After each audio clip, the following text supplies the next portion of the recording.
Still clicking? Still clicking. Takes a licking. Keeps on ticking. The Premier called by-elections in 3 constituencies, 2 on Cape Breton Island and 1 in Southwest Nova. Right. The Premier had pledged to do this shortly after MLAs who were running federally were going to resign, but then he went on a bit of a pre-by-election bonanza on Cape Breton Island, as you say. He announced more details about the already announced community health clinics in New Waterford and North Sydney. And oh, by the way, they're also going to build a new high school in New Waterford. He announced annual operating funds for a hospice that's being constructed.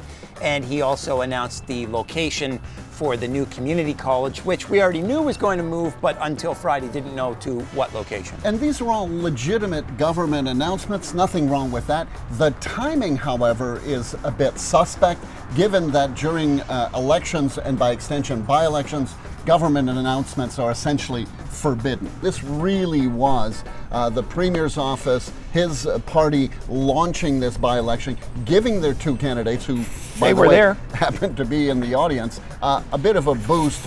Yeah, there's just no way that with projects this complex, they all just happen to come together in this nice, neat package. You know, the nature of this planning is that things are ready when they're ready. And so at some point, some of these things were ready to go and the government said, hang on a second, we're gonna announce these when it's good for us. To your point, these are important projects and they need to happen and there's no disputing that.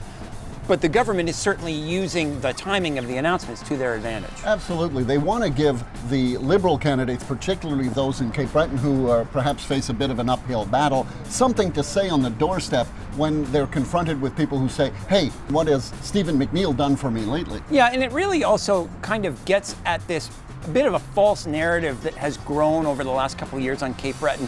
This idea that the island gets nothing from the government. The reality is these projects we're talking about, in particular hospital redevelopments, we're talking about hundreds of millions of dollars of projects. That goes on top of harbor dredging and other things. And I think that the government has grown frustrated over the last couple of years that they can't get more of a toehold in Cape Breton, despite the amount of money they're spending in the projects they've been announcing. So now that we're in a by-election period, it'll be interesting to see whether or not this launch of the Liberal campaign up there actually translates into some wins for them.